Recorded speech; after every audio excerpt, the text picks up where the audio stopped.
Hello, I had an idea for making some videos on Foucault's pendulum. It was brought about when I was watching FTFE in his debates with flat earthers and bringing up the rotation of the earth and how they were rejecting the fact that it works and then still saying that the earth is flat. I have been thinking a lot about the Foucault's pendulum and how it moves in 3D space. I wanted to come up with some kind of animation, but I think after looking at all the math that's involved, I don't think that I'll be able to do that entirely by myself. So this is really going to be more of a video reaching out to anybody who's mathematically inclined and who has an interest in working on a project that I have in mind.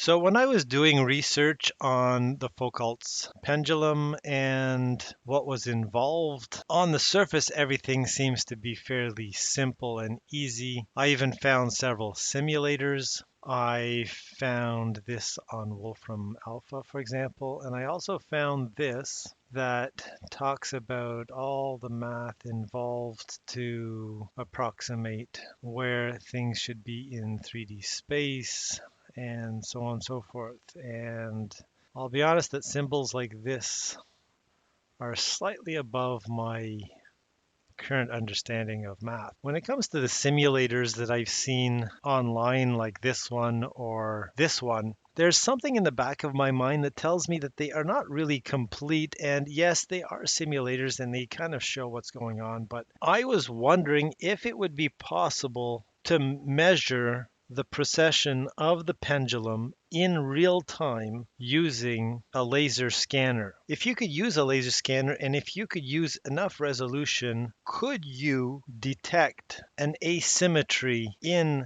the pendulum's movement? I've been thinking about this for quite some time now, and it's kind of easy enough, I think, to visualize how a pendulum should work at the equator. If the pendulum is swinging perfectly east and west, it would be parallel to the pendulum's movement in 3D space, and there would be no Coriolis force enacted on it. But as I keep thinking about this more and more, I think that there is some Coriolis force applied even in the north and south direction, and I think that it will form a figure eight pattern like this.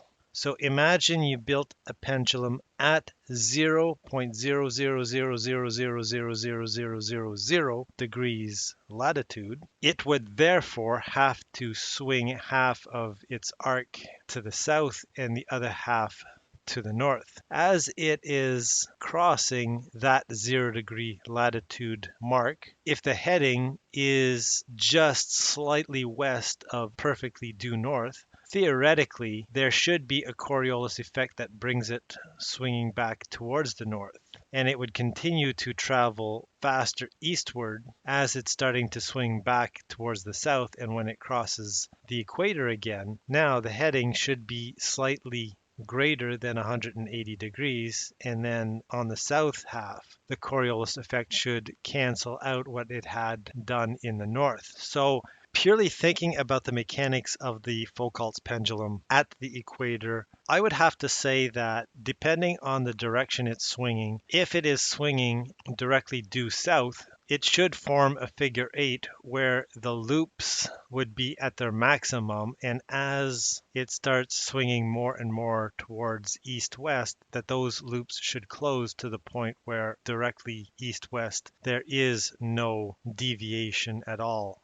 If we look at the North Pole, for example, this would be fairly simple. The pendulum would just be swinging freely in space. There would be no external force enacted on the pendulum, and it would have no reason to deviate at all. And from the perspective of looking at it in 3D space, it would appear as if every swing of the pendulum forms some sort of loop like this. Is it going to be a loop, or is it going to be a slightly different pattern, like maybe this?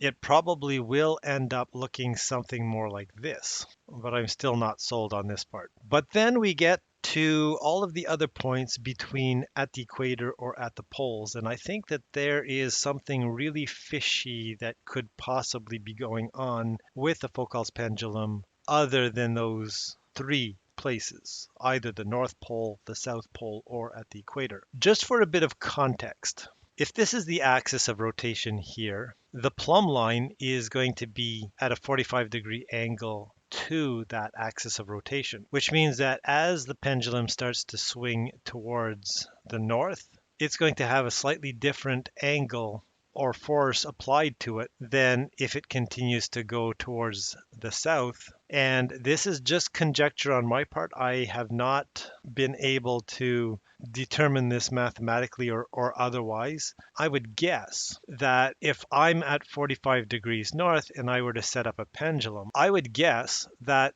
the loop has a slight asymmetry in this direction compared to this direction simply because of this. And how much of an asymmetry is there? Even in a very large installation like this, we may be seeing a sub-millimeter asymmetry, if there is an asymmetry. But we finally come to the purpose of this video, which is a call out to anybody who's mathematically inclined to ask you if you are interested in working out all of the math involved in a Foucault's pendulum. What I'm looking to do is I'm looking to create my own variation of a simulator like this, but I want to include all sorts of forces that could be applied to the pendulum. I would unify all of the forces of resistance, whether it's the friction in the rope, whether it's air resistance, whether it is whatever. I would unify it into a single constant, if you will, where one could start the pendulum and let it swing. It would calculate and predict how long such a pendulum, given the length of the cord, given the weight, given all of the variables, calculate how long it would take